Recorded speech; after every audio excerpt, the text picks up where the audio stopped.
Welcome to episode 81 of the OVW podcast, the unofficial podcast of Ohio Valley Wrestling. My name is Jack Oaks. And I'm Brian Hines. With us, as always, is the disembodied voice of our producer, Tiny Brian. Hey, guys. Today we're getting to all the action from OVW TV 1326, emanating live from legendary Hot Point Davis Arena on January 9th, 2025. But first, Brian Hines. Tour updates. Let's do it.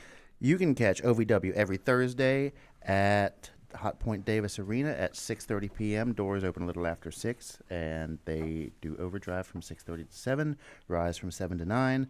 OVW Winter Warfare in New Kensington, Pennsylvania on January 25th, and OVW Tough Love at Hot Point Davis Arena on February 8th. Tickets for any and all of these events are available at OVWTix, that's TIX.com. I can't believe we're already in store for another Tough Love. Right? Seems like the last one was just here, the other day. I know. I can't even believe that, we've passed Christmas at this point. I feel like we should still be at Christmas. Somewhere in late November, early December, everything has just moved so fast in the last 6 weeks. Yeah, and we had like 2 weeks off from work that didn't really help with my perception of time either. No, there was that, and then we had a weekend in the middle of the week the last 2 weeks before that. So yeah, time is meaningless. It's nothing. It's an illusion. You're telling me. But we do have an hour. That's true. We do have an hour. So everybody seemed to really enjoy us releasing the episode of the podcast after Fan Zone Live last week. I think that should be the move. What do you think, Brian Hines? 3 out of 3 agree. Yeah, I think that I like the synergy. Mm-hmm. We had a great week on Fan Zone Live last week, numbers-wise, so we appreciate anyone that's been tuning in for that. For those of you that don't know, Wednesday night, 7 p.m., OVW TV on YouTube. Fan Zone Live, when that's where fans talk back. And tell your friends about it. Tell them to come talk back. Come tell your youth group about it, or your bowling friends, or whoever you hang out with. Bridge club. Yeah. Backgammon club. Darts enthusiasts. Archery cabal. I'm trying to think of the game that my grandmother played. But is that a bunco? It's actually just a gossip group. But it's the pretense of a game. Yeah, we're getting together to spill the tea and pretend that we're playing cards, but we're not really playing cards. Yeah, so tell your bunco group. They'll be very interested. Come join us on Wednesday nights on Fan Zone Live, where fans talk back. We got a lot of action to get to and not a lot of time to do it in. So let's take a break, Tiny Brian, and we'll be back right after this. Hey guys, Tiny Brian here, and listen. I don't know if y'all noticed, but if you live anywhere around Louisville, Lexington, greater Cincinnati, greater Ohio Valley area, it's been snowing. There's been a lot of snow and ice and cold, and everybody's been staying home, and it's been a lot. And I just want to take a minute to talk about Bluegrass Homefront. While you're sitting in the cold and you're shivering. Strange transition. Yeah. This season, all strange transitions. Sketch at best. Yeah. Anyway, Bluegrass Homefront. Check it out. It's on Facebook. It's at your podcast feeds. It might be on YouTube soon.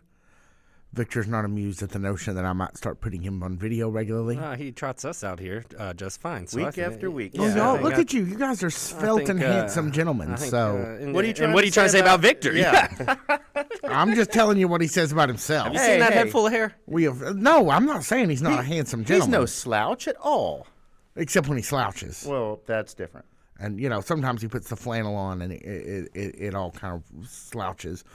But no, we have video. I don't know, Kentucky Stories.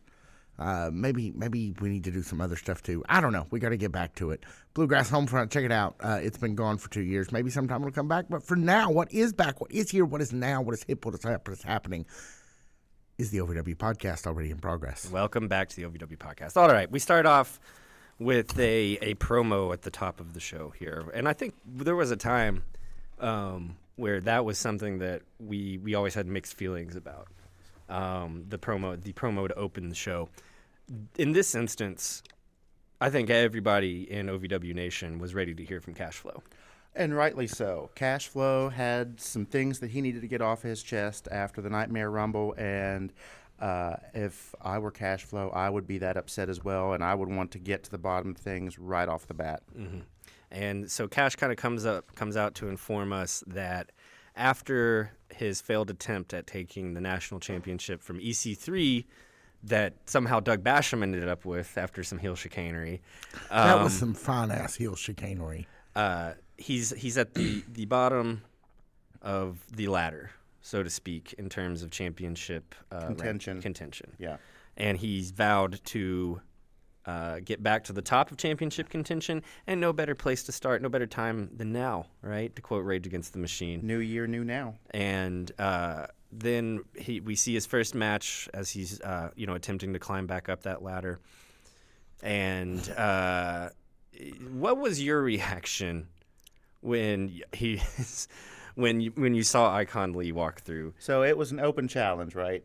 I think it was announced before. Oh, was it? I would think so, yeah, but it kind of seemed – it had the air of an open challenge, right? It very much felt like an open challenge when I was listening to him speak. And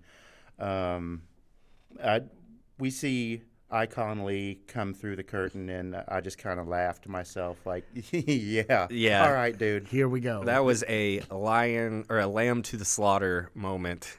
If I've ever seen one in professional wrestling. Yeah. That wasn't even a meal. That was like a snack. Having said that, Icon did everything he was asked to do in this. He made Cash Flo look strong as shit, man. He couldn't get anything over on Cash Flo. No. He had no offense whatsoever. Just getting thrown around like a rag doll, and just at some points not even thrown, just being deflected. Yeah. Just bounced off. Yeah. Yeah. I think that Icon Lee did everything that he was asked to do during this match. I really, really do. Cash Flo comes out looking so strong. And pissed. And payload 1, 2, 3. I don't think that was ever in question. If I could have summed up my thoughts on seeing him be Cash's opponent, those 3 words would be "thanks for coming." Thanks for coming. Yep. Great job, though. I'm gonna give Icon Lee my props on this. So you're saying Icon Lee can sell? Yeah, he sold his ass off. Did you not watch this match? I mean, I come on. did, yeah. I just wanted to put a button on it. I wasn't accusing you of not watching it. But No, of course I watch your product. But he, I think he did. I think he did a wonderful job tonight, and I think that He that should be literally noted. did the job. He did the job, big time. Yeah, if the job is being thrown all the way across the ring and then beaten to a pulp by none other than Mr. C, Cash Flo, then yes, you did the thing. This might have been the most brutal payload of all time, though. It really was. All right, so up next, the Dude Love sketches all evening Yes. were some of the finest gaga I've ever been exposed to. Wrestling theater. So fantastic. The first one of the night was Dude Love with Dustin Jackson, encouraging him, speaking all of these things that we know to be truth about Dustin Jackson. Yeah. Going on, doing the parables of Dude Love, basically, as he does. And then, of course, asks if Katie Gannon ever asked about him. First off, seeing Dude Love was my favorite part of the Nightmare Rumble. Of course. Right up there with Jebediah Blackhawk clearing house in the middle of the ring. But to get a whole week's worth of Dude Love sprinkles in an episode of Rise was an extra special treat to start off the new year. And I absolutely loved all these. They were works of art. They really were. They were fantastic. We see a couple of them throughout the evening. We'll be sure to cover them as they come along.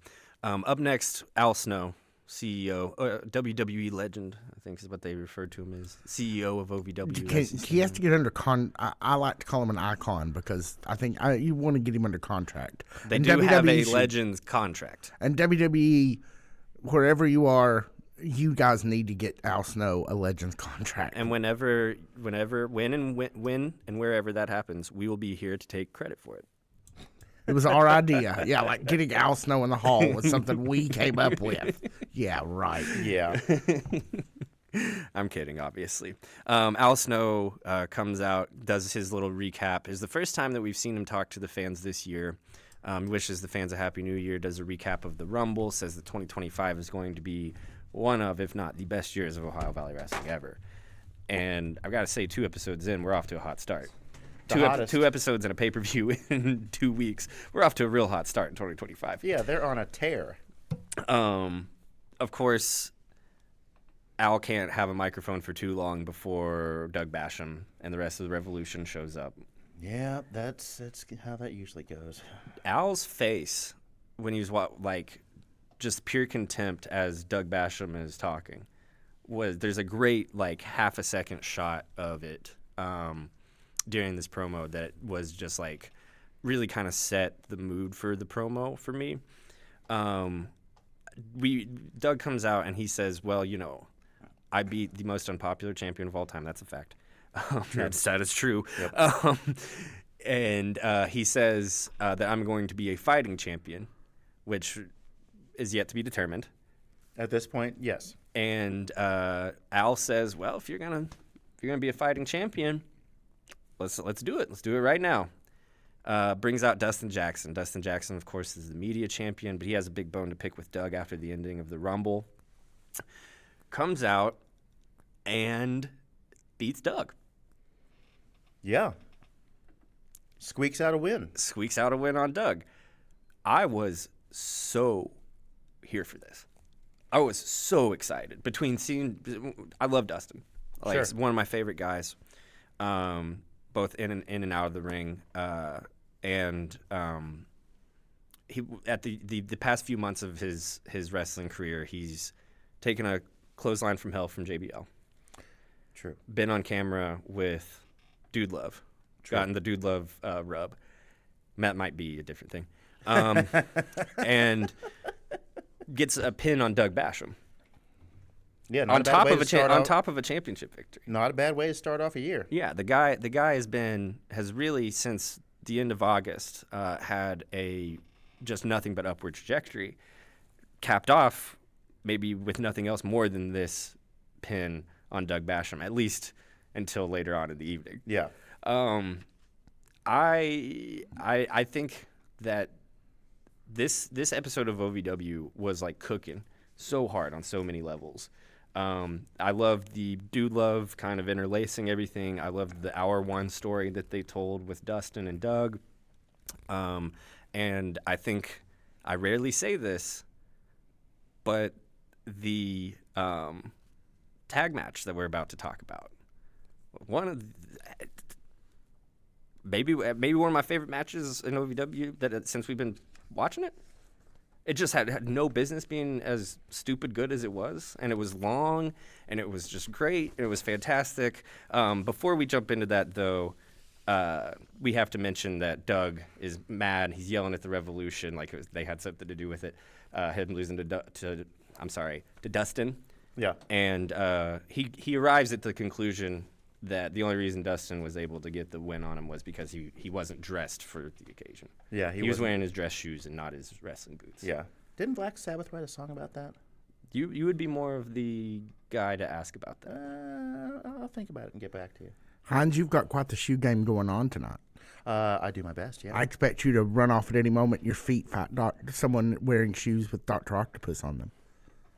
It's a Spider-Man reference. I took a long way to get there. Well, yes, you did. If you've played Spider-Man 2 for the PlayStation 5, you would know that Spider-Man actually wears Adidas because that's who sponsors. Well, I was not aware of that, but Yeah. okay. they look like the Spider-Man 1 poster when I look at them. They- My kicks are not quite as good as those of Jesse Morris, who was kind enough to stop by Oh, Oh, hey. yeah, and- that'll go up on and Thursday. talk to us. And Yeah, tomorrow. I'd just like to take a minute before we go any further to say thank you for coming by, and I am envious of your sweet-ass kicks. Your nice shoes. It does have a strong shoe game. Yes. Yeah, that was the Strong first thing I noticed when he walked through the door. Yeah, that was a wonderful interview. Honestly, I don't want to say I forgot, but we were in here last night doing that. We're in here tonight doing this. It's just I just feel like I'm always in here, and it all kind of runs together. Yeah, I hear you. Jesse was a great interview, though. Look for that on Thursday morning, both on YouTube and on traditional podcast feeds, right? Yep. Cool. Simultaneous drop there. So I've already kind of mentioned it. Jesse Goddard's Nad Revolver versus AJZ and a returning Dalton McKenzie with Shannon the Dude. if you only watch one match from this evening, I think that this one should be it. It had so much room to breathe, was tight on action. Some of my favorite, like, just when Goddard is in the corner trying to get to Revolver, and McKenzie, or I think AJZ, is just kind of like holding him at bay, and they're like just like a centimeter apart for like 8 seconds, and it just like, I was like, is this gonna go on? Is this going on too long? And then I was like, oh, I think that they should just make this the whole match. I just want to watch them trying to get this tag for the whole time. I really, really, really loved this match. I told you last night when we were rewatching it, I was like, wait till you see this thing, man. Wait until you see this thing. And you were right. And one of the things that I remember talking about with you, because I had seen it, you said it had no right to be as good as it was. Right. And going back and being able to watch it later, you were absolutely right. And that's not like a slight to anybody in the match. No, it's not no, a slight no. to expectations. It's not. It's just like it really stood out as it's just a match on a Thursday night. It was a pay-per-view quality match on a Thursday night. Yeah, and first and foremost, I'd like to say it was great to see my old friend and coworker Dalton McKenzie back in the ring at OVW. He looked great. Yes. Looked stronger than he has ever been. Hasn't missed a beat. Apparently had not been fired by a cake.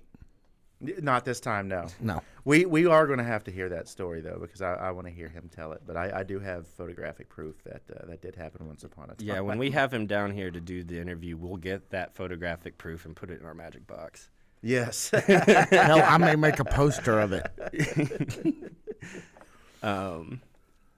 Yeah, I Jesse Goddard's and Adam Revolver take home the victory here. I didn't know that I would have enjoyed their run as much as I have.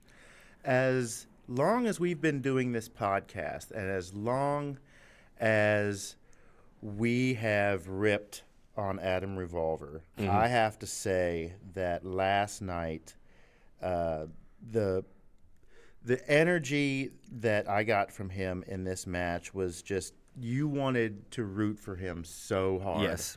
And that is the complete opposite of what we had done for like the first year or so, 12 or 14 months into this. Definitely. And it was always because he was such an effective heel. Yeah. It was never like we were not a fan of his work or the character or anything No, like no, that. not at all. It was always just like, I don't want to root for this I don't want to root for this guy. It's PG-13. Great job pointing at the side, Jack. I caught myself.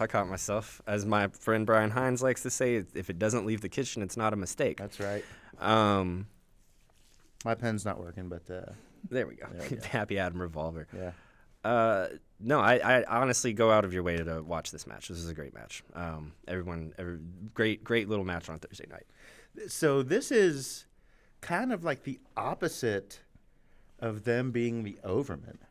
Yeah. Because They're very much on the outside yeah, of this yeah. faction. They're the undermen, or the underdogs, I guess. We're going to have to find an anti-Overman name, because the Overmen, I hope to God, are Overman. We've been good. Yeah. I think we deserve it. Yes, we most certainly do. I don't know. What am I trying to say here? We'll move on. My favorite of the Dude Love sketches is probably the next one with Ryan Von Rocket. Yeah.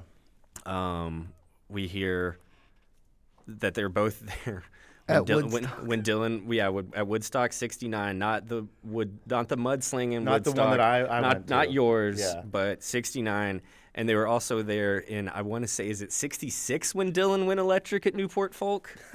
Something like that. It's gotta be. I want to say 65 is too early, so I want to say 66, but I might be wrong. By the way, you're have a you producer? Produce. By the way, Look have it you up. seen the trailer for the Complete Unknown?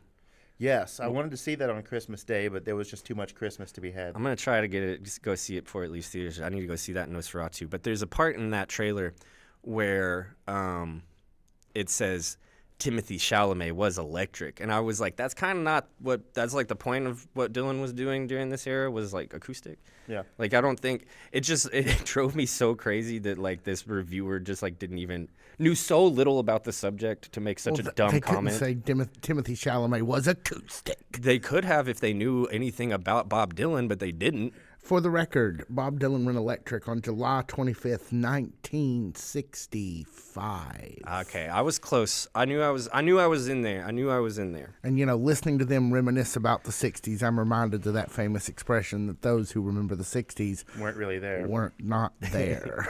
So not only do we, they have their little, trek across time, nostalgic trip across time. And we also hear them play Indagata da Vida by Iron Butterfly. Yeah. What else they play? I know that they play Where Oh Where Could My Baby Be, but they changed it to Where Oh Where Can My Katie Be. Yeah. Which is pretty funny. And I think there's another one in there. I can't remember. I have the I think we both have a copy of the 12-inch Can't Stop the Rock. Can't Stop the Rock Yeah. single. And in fact, we own one as a podcast, too. There are 3 copies. I brought mine in, and I was going to open it live during the podcast so we could listen to the flip side of it. Captain Offender, I believe was the name of it. But it's in the other room, and we're in the studio now, so that's going to have to wait for another time. And we'll get to it. We got an hour. After the Dude Love sketch, Doug comes and he is, talking about how he deserves another try against Dustin. That Dustin got lucky, et cetera, et cetera. After that, OVW Media Champion Dustin Jackson versus Doug Basham, Hour 1 main event. Doug Basham gets his way, gets back into the ring with Dustin Jackson. Round 2. Now, this was really the moment where stuff started cooking. Coming off of this great tag match into the rematch between Doug and Dustin. The story that they told where Dustin can't get to the cutter, kind of has to keep going for the cutter. He knows he has this one move that can take care of Doug. And he finally hits it. And you knew the ref was going to hit the ground 3 times.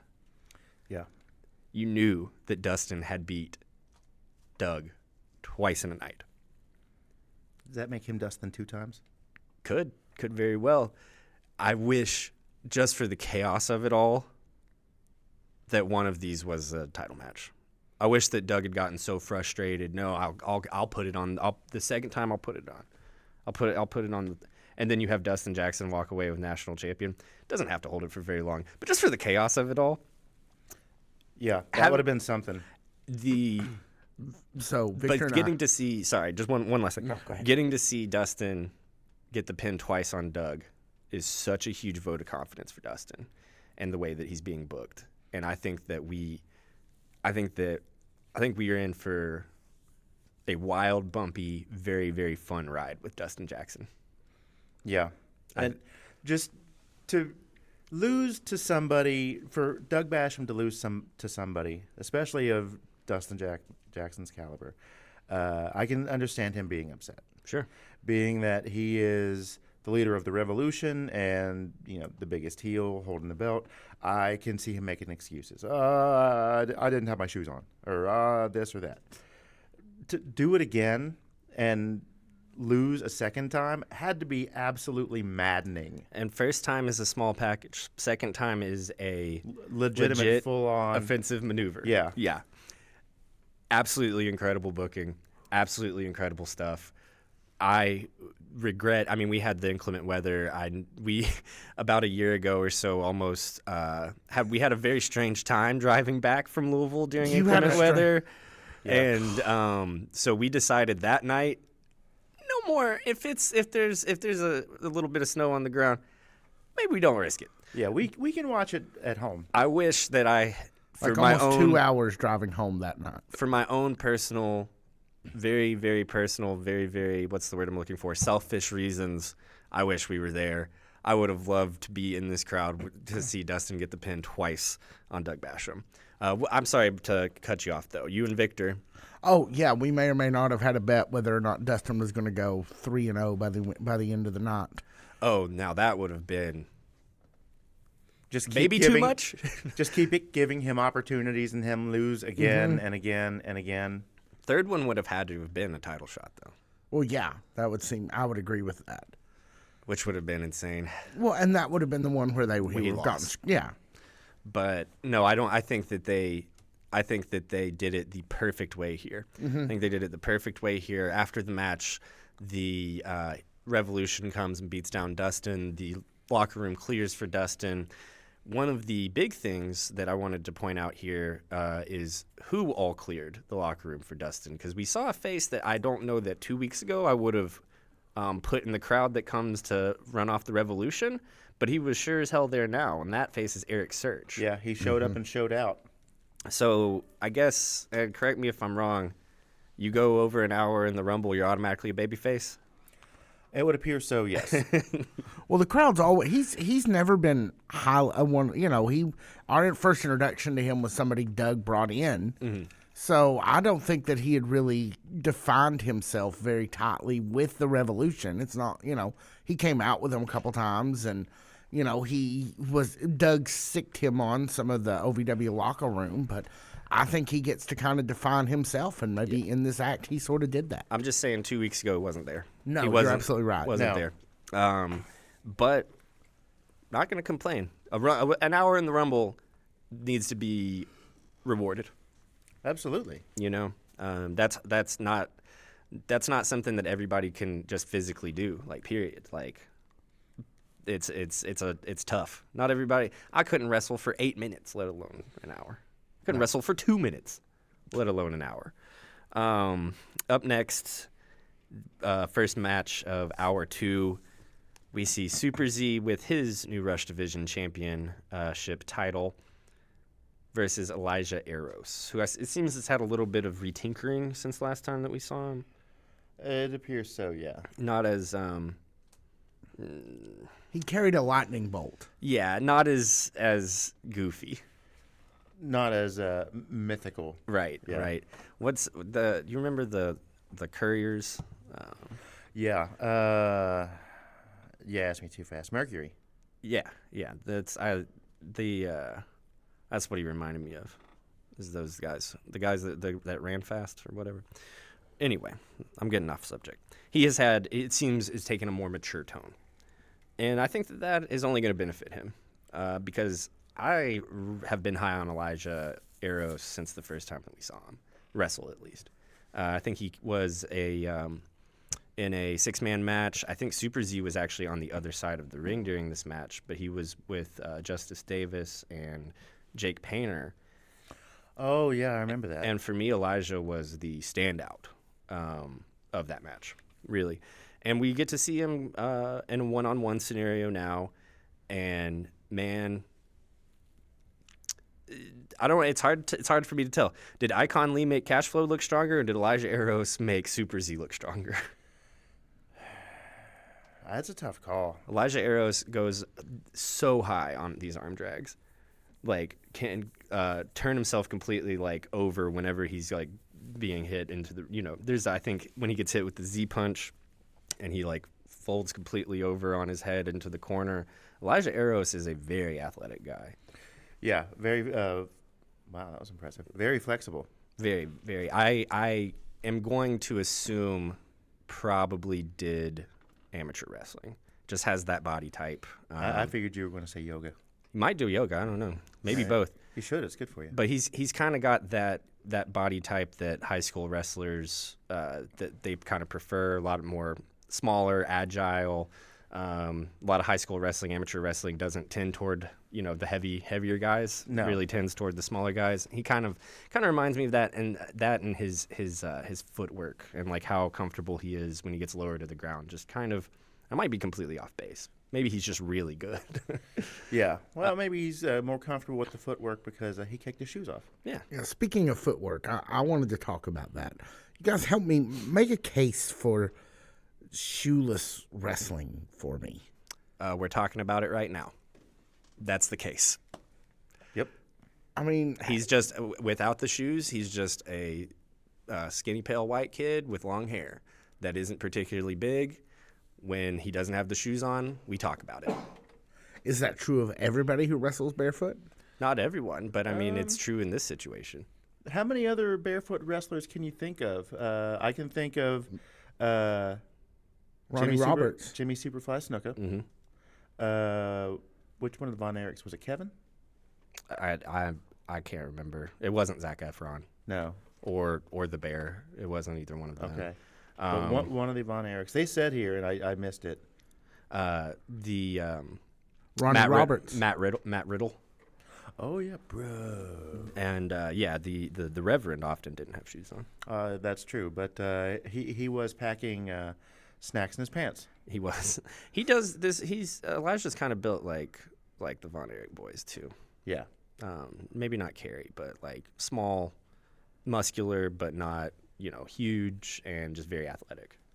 I really like Elijah Eros. I think that we need to earmark him for success, and I'm glad he dropped the lightning bolt. That shit was stupid, bro. So up next, Dude Love encourages Sophia Rose. I'm glad that we're getting to hear Sophia Rose build a character. Yes. As long as we're talking about her, we may also want to mention she was on AEW this week. Yes, definitely wanted to mention that. We went over to your apartment. I can't really remember what we were doing. Things got a little foggy, but we were watching AEW, and we were like, "Is that Sophia Rose?" Yeah, sure was. And you think that Tatovic was with her? I believe she was standing next to her, yes, but neither one of them were in their classic ring gear, obviously. Yeah, no. Everybody was dressed to the nines. They were with a private party. That's right. In a private area. Yeah. At like a club. Privately. Yeah, Sophia, she seems a little more normal in the like club clothes, but if that was Tatovic, I did not recognize her at all. Really? No, just totally different presentation than every time I've seen her in OVW. Really, it was the space between like the hairline and the eyes, like the bangs and the eyes. I need to go back and rewatch. That was the first time I turned on anything outside of OVW in probably weeks. Yeah, we just randomly turned it on. Yeah, it's on Max now, and I have Max and I have Netflix, so I've been watching a little wrestling. Yeah, it's weird. The only thing it took me to get back into Raw was ease of access. Yeah, I don't. I'll have to check and see what my Netflix status is. But I haven't seen any of that yet. So I enjoy the Dude Love trying to tell the exact same story to Dustin and to Sophia, and Sophia be like, "Hey, I already heard it." And I love that next time we see Sophia, or next week, she's gonna have some Dude Love inspired gear. Dude Love's bringing her some tie dye. That's awesome. I can't wait to see it. And after the end of the night, I think that makes way more sense too. Yes. So and that's tomorrow. Thursday. Yeah, we'll see Sophia Rose in her Dude Love inspired apparel tomorrow evening. Up next is a match, though, between Sophia Rose and the OVW Women's Champion J-Rod. I don't think that we've talked a lot about this. We've talked a lot about like it doesn't matter for Sophia Rose to lose because she's so instantly likable and so instantly charismatic that she can just eat losses. And it's not going to happen forever. It's not going to happen forever. She will be champion this year. I would not be surprised at all. Yeah, Sophia Rose will be women's champion this year. I'll go ahead and say it right now. I'm looking forward to it. She deserves it, man. Yeah, especially after a match like this. I mean, J-Rod is the heeliest of heels. And yes, I was going to say in this match. After a match like this, especially, this was the best Sophia Rose performance in her time at OVW. Yeah. J-Rod is a perfect foil for her. Sophia Rose was on fire. Could not wait to get her hands on J-Rod. Yeah. Which is very uncharacteristic of Sophia. But it has been up to this point. But there's something about J-Rod that she really doesn't like, and it might have something to do with the fact that J-Rod was sitting talking trash to her mom. Who's a very, very nice lady. I had the pleasure of meeting her a few weeks ago. Yes. Extremely nice woman. Yeah, J-Rod is sitting and will not leave Sophia Rose's poor mother alone. Which is the heeliest thing to do. Yeah, no, I mean, honestly, wrestling logic, if I was a family member of a wrestler, I'm not sitting at ringside. No, you're kind of asking for it. But Yeah, I'm not sitting at ringside. She's there at ringside every week. She is. I've said hi to her, I don't know how many times, and I never once made the connection that was Sophia Rose's mother. Once you know, you know. Once you said it, Yeah. and I went back and looked because they showed her, various times throughout the match. It's like, God, I'm an idiot. How did I not figure that out beforehand? You So can my definitely bad. tell they're mom and daughter. Yes, definitely.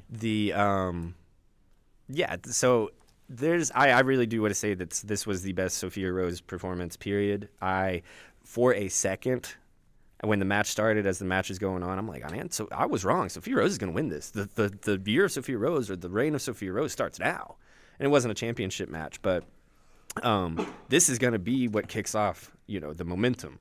And I was wrong, but that's okay. That's okay. It starts the feud. This could be what gets us to the Sophia Rose Women's Championship title. It is entirely possible. That would be fantastic. Yeah. It'd be really fantastic.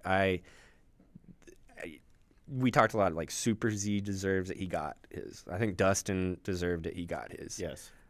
As we're looking around at the rest of the roster, this is Sophia Rose is now moved into that spot of like it's inevitable. It's inevitable. Her title reign is inevitable. So Ryan Von Rocket is up next with Eric Surge. I think that Ryan Von Rocket is a great guy to have out here with Eric Surge, as we see more of Eric Surge and we see him in that kind of solidified babyface role. Not that Rocket is a heel, but he is a craftsman. He is he's been around wrestling for a long time. A very formidable and entertaining opponent. Yes. In any capacity. In any capacity. And also just knows the world of wrestling, knows the ring extremely well. Can guide a guy like Eric Surge, who might be a little, less experienced, into some big moments like he did tonight. Do we know how long Eric Surge has been wrestling? I know we haven't seen him in OVW that long, at least during the our time as podcasters. Sure.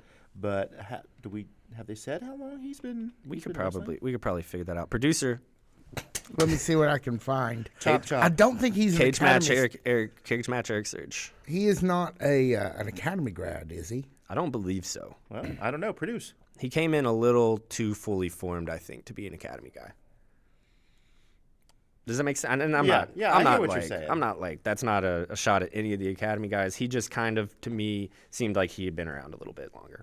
Like maybe he just got to start somewhere else, Yeah. and migrated to Ohio Valley Wrestling, which is a wonderful place to be. I do think it was the right decision to have Eric Surge beat Ryan Von Rocket here. We've got to keep Eric Surge strong moving forward. I think that I got to see more of him before I start making. I expect we're going to see big things from him. But I am this year. expecting to see big things from him this year as well. He just kind of seems. They don't put you in the Rumble for an hour unless they have something for you. And they don't talk about you like that either. Very good point. You've made that point several times, and it's always salient that during the Rumble, it seemed very, very intentional that the announcers, the announce table, wanted us to know Eric Surge is still in the Rumble. Eric Surge has been in here for an hour. What a Yes. performance by Eric Surge. Yes, it seems very, very, the push of Eric Surge seems very, very intentional right The now. commentary team obviously talked about everybody who was an entrant in the Rumble, but the way they spoke about him and how they spoke about him at length leads me to believe that we're going to see a lot of great things from Eric Storm this year. Well, and we know through conversations with announce table people or through wrestlers on Netflix, when points are getting made through the announce table, there's actually one guy who's making that point. And he's the guy who writes the whole show. Yeah. So For the record, Eric Surge has been a professional wrestler in both singles and tag competitions since the year of our Lord, 2022. So about 2 years in. Okay. All right. Through about almost three. Well, August of 22 was when his first was. He was trained by Congo Kong, if anybody knows who that is. All Not right, off the top. interesting. And he has a big back elbow lariat is his finisher. I was gonna say this could really get. I was really afraid where that was going. I'm so Yeah. glad it was Yeah. a mispronunciation. Have we seen that back elbow? That's not how he won here. I didn't think so. Um, I was just wondering if that was something that we remember having stood out in previous matches. no, but we'll have to look for it. We will have to look We'll for have it. to look for it. For me, he's just always been kind of a more power move guy. I don't know. I kind of like him as the big power move guy. I don't know that like a back elbow is Yeah. as befitting. But what do I know? Up next, Eric Surge takes home the victory over Rocket. I remember last week, because I didn't get a chance to watch it in real time. You three did. You did, and Victor did. And you guys are all talking about him in the group chat. And who was it? Somebody said that Eric Surge reminded them, I think it was Victor, was of Victor. Junkyard Dog. Yeah. He's just kind of no nonsense, Yeah. big energy all the time, big energy, very charismatic. He was one of my favorites growing up. I know. I've seen him around here a couple times. He's back there in the corner, and he was the second baby face that I got. I think that year in 1986. Your JYD DVD was around here for a long time. Okay, that made it back to my apartment. I will have to find it somewhere, and I am in the process of getting organized and making it respectable if people want to stop by and hang out and stuff. But Thanks for lending us all of your action figures. Oh. Back there decorating our set this week. Let's not get ahead of ourselves. This is not all my action figures. Okay, well, a few of them. Everything here is, but these aren't all of them. That's not the extent. Speaking of stuff, getting rearranged in here, where's my Garth Brooks box set and my my Jerry Springer vinyl record? Okay, I saved your Jerry Springer vinyl record. It is in what is under construction in the other room as a potential B side, if you follow me. And I believe that's where Garth Brooks migrated to as well. Perfect. I didn't want to miss out on the Garth Brooks. No, He's not on Spotify. Really? No. It's very annoying. Yeah, you can get like really bad cover versions of his songs. But Well, why would you want that? you wouldn't. Yeah, right. What would you have to Chris Gaines? I would only Chris lose. Yeah. I would only Chris lose. Wow.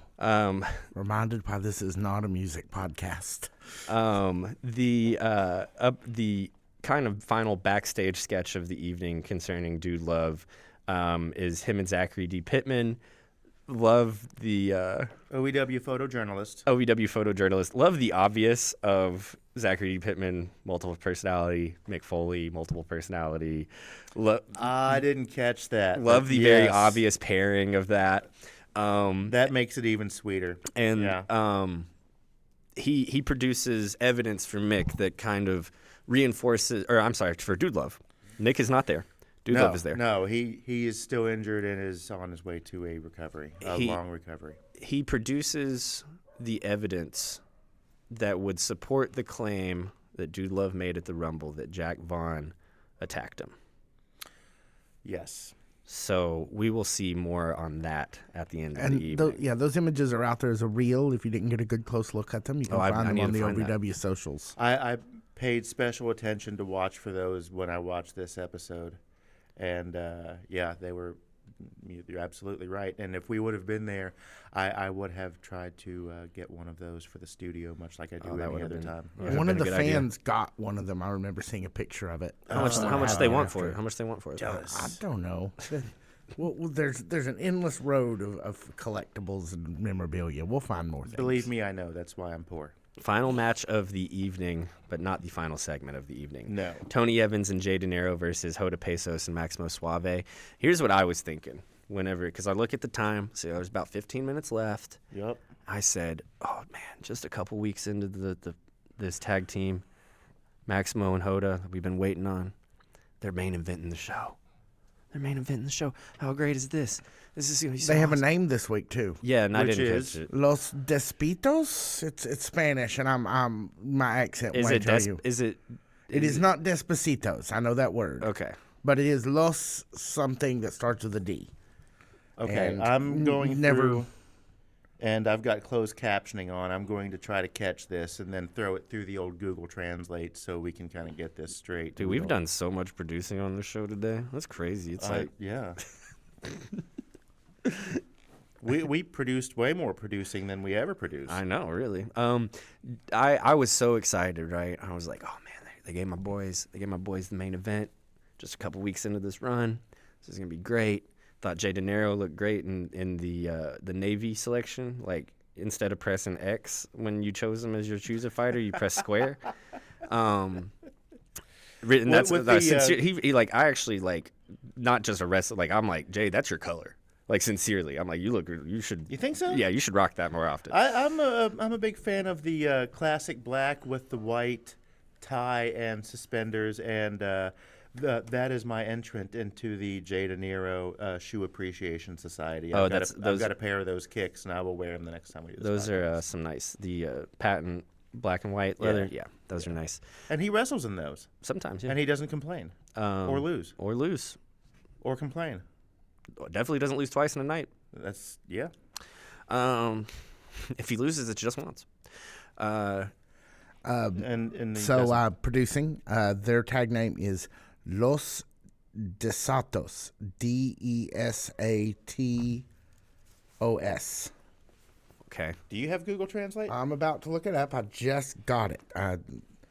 Thank you, Amazing Maria. Yeah, shout out to Maria. Hey, Maria, thank you so much. I haven't seen her in a while. I'd need to she would be the one to ask. That's what I thought. That's why I asked If her. Max isn't available, he's probably sitting in the background, quietly scrolling through his phone. Probably. That seems to be. That's what I imagine when he's not wrestling. That's what he does. Yeah. I am saddened though that we did not get the Hoda Peso Maximo Suave tag team main event in its entirety. Yeah. Here, let me give you this. Los desafios. Did you hear that? Yeah, it came Los over. desafios. And it means the challenges. Okay, Los cool. desafios. Right on. Now we Okay. know. Now we know what it means. That was challenging. It was. Thanks, Maria. That wasn't Maria's voice. That was that's No, what that she was- sounds that's like. Google. No, that was Maria. Okay. No, I was move on. saying thank you for her giving Providing us the the information. Gracias. Gracias. You're amazing. You've been working on your Spanish, A actually. little bit, yeah. Wow, you- tag see? team champion, as long as we're here mentioning her. Oh yeah, she is currently. That's right. Congratulations to you. That's amazing. We did not get to see this match play out in its entirety though, because it looks like we're going to continue down the road of Beaches and Cream and Jay De Niro as Beaches and Cream versus Jay De Niro and Tony Evans. Seems like we're going to continue down that. Let's just call them the Hush Syndicate. The Hush Syndicate. I like it. They come out, beat Jay and Tony with chairs, give Jay the big boot on top of the chair to hurt his boys extra bad. Yeah. No decision in that match. Are you surprised that we're moving? Oh God, yeah. I see what you're saying. Right in the Italian meatballs. Yeah, right in the Italian meatballs. With the guy with the Spanish last name. That's the funniest story. One of the funniest stories that we've heard on here is, well, I want to be a hitman. What should my last name be? Because he couldn't be Jay Cash because they have Cash Flo. Yeah. Right. And TW3 says, well, De Niro is Spanish for money, and it sounds Italian. Yeah. And he said, perfect, whatever. That's so funny, man. Jay's so funny. So does that mean Robert De Niro is Spanish? Yeah. I mean, it has to. What if I bet Robert? But he acts in a lot of movies about. Well, Italians. but I think isn't De Niro's isn't his DE space NI or DENI, like his isn't one word. There's a split in it. Well, you could ask him, but he won't tell you. He doesn't return my calls. He might if I ask him. You should. Good. I will. Let's see if I think he said. let's see something if Robert about De Niro wants to get on the show. Why don't you give no, him a call? No. I'll have my people call his people, and he won't call my people back. Are you surprised that we're moving forward with Beaches and Cream and Jay and Tony though? No. I kind of thought we had done what we were going to do with it, but obviously not. usually whenever I am curious about where things are going to go, as long as I give it enough breathing room, I'm usually very happy. Yeah. So that's what I'm going to do here. I figure that their feud with Beaches and Cream was an opportunity to get Maximo and Peso together as a tag team and give them the opportunity to set the stage for them to have an almost main event match. Sure. Kind of like an appetizer. Like you get like just a little taste of what it would be if this were going to be the night that was going to happen, but then it turns back around and it's not going to be that. It's going to be a continuation of the battle between Hush Syndicate and Beaches and Cream. Yeah. Hush Syndicate. You guys can have that, by the way. Final segment of the evening. Jack Vaughn is in the ring saying that there's some false accusations going around. I think he says at some point that AI can do anything, which is just like a funny statement to me for some reason, in terms of these photographs that Zachary D. Pittman has produced that prove Jack Vaughn's guilt. I got a chance to talk to him very briefly after the Nightmare Rumble, and he very coolly denied it.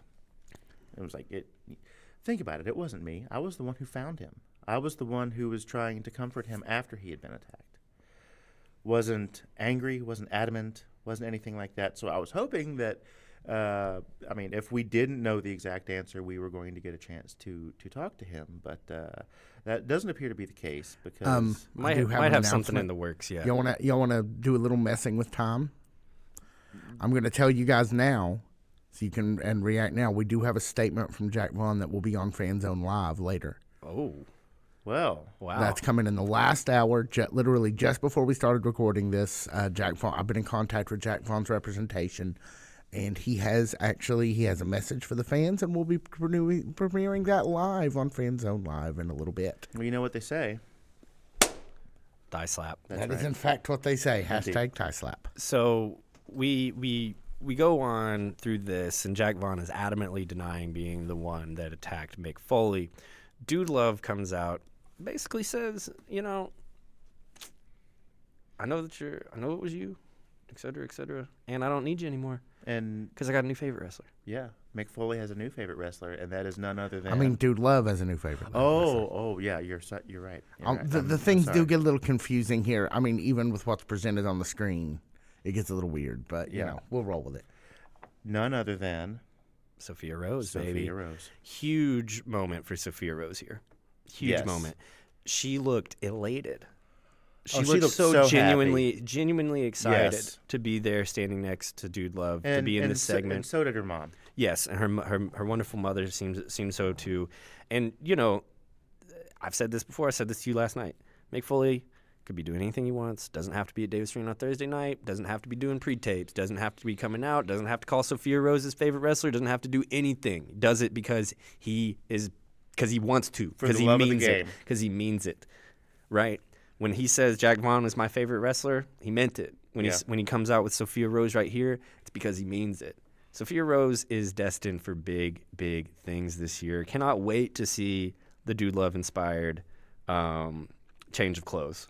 Yeah. I think that's going to be a special moment. I think it's going to be a really fun moment. So, Brian, you did this last year. Shall we declare 2025 the year of the Rose? I think that sounds like a wonderful idea.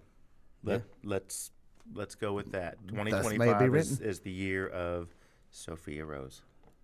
And cannot wait. Cannot wait for it. When the fire catches, it's going to burn the whole house down. In terms of Sophia Rose, it is going to be a really, really, really fun, exciting thing to watch, and a heartbreaker when she loses it. Well, and a straight up heartbreaker. Have you ever heard that joke about like getting your kids like a pet for Christmas, and it's like, oh, here's us all being depressed in 9 years. That's like very much what a Sophia Rose title victory would be. Is like, oh no, now I know you have to lose it at some point. Focus on the donut and not the hole. I like that. I haven't heard that before. You will again. It doesn't matter, though, ultimately, if Jack Vaughn attacked Mick Foley backstage all those months ago, because he sure as hell beat Dude Love up. God, yeah, I felt bad. So even if he was not on the pictures, even if it was AI, even if the pictures were manipulated, it's a moot point now. Because Jack Vaughn put a hurting on Dude Love. Yeah. Did not expect that, man. No, I didn't either. Jack Vaughn has been such a fun face this past, several months, handful of months. And this version of him, even when he was a heel before, I did not see this sort of aggression, No, this this sort is of just anger, ruthless. this sort of ruthlessness. Like, this isn't even like veteran move Jack Vaughn. This isn't that. This is like just a monster of a guy, a kaiju, if you will. That's, because his name's that's his move. That's Japanese for monster. I thought it was Japanese for mustache. No, that's a different word I see. that I don't know. Neither do I. I don't speak Japanese. I don't speak Japanese. No. I only know kaiju because it's the genre of movie About big monsters. about big monsters. Yeah. Okay. All right. Now I know. And knowing is half the battle. And he has a kaiju lariat. Yes. And you guys can take that one home too. That's the like Godzilla and the such. That's the Japanese name for that genre of movie. Moving forward, I don't know. I guess Jack Vaughn is up there right now, honestly, with Doug Basham as the biggest heel in the company. You don't just beat up Dude Love A beloved icon. and not get not have any repercussion for that. No. Did not expect this segment at all. Sometimes I can be a little wishy-washy on ending segments, talking segments. I really like opening with a match. I really like ending with a match. This was the exception to that rule, though, for me. The opening, Cash Flo being the opening promo here, leading straight into that match with Icon, him stomping Icon out, and Jack Vaughn, the image of Jack Vaughn beating up Dude Love. Slapping the glasses right off his face. On our way out. I think they were cooking, man. They were cooking this episode. Yeah. I felt like engaged in this in a way that we cover this every week and we're there every week, and like we're about to go do another show about OVW right now after doing one last night, and like sometimes this thing can get, it's not I shouldn't be complaining about, I'm not complaining about it, but sometimes it can be so much to truly engage with this all the time. It's a lot of mental space, it's a lot of work. I don't have a lot of mental space for stuff, honestly. I was so engaged in this episode in a way that I hadn't engaged with wrestling over the television, at least, in a long time. Really, really, really, we're cooking this episode. Great show. The ending was just completely dastardly. There was no part of it there was not a missed minute during the entire thing. There was not a miss. There was no fat. Amazing show. Loved it. 2 for 2 this year. So yeah, 2 for 2, 3 for 3, really. Yeah, 3 for 3. Great show. I guess we will be. I didn't wear my watch today. Don't know what time it is. We will be wrapping this up. It's time to go. Hopping on Fan Zone Live. Follow us at OVW Podcast. Yeah, and if you're watching this on our YouTube channel right after Fan Zone Live, we appreciate it. That's going to be the norm. These episodes will go out, for those of you that don't know, on Wednesday nights at 8 p.m. live on YouTube every week from now on. So join us there. If you can't join us there at the time of premiere, catch up with it whenever you can. We appreciate it as always. For the OVW podcast, I am Jack Minogues. I'm Brian Hines. And I'm Tiny Brian, somewhere in the ether. And P.S. Woodard's back there. We appreciate you guys. Thank you. Love you guys.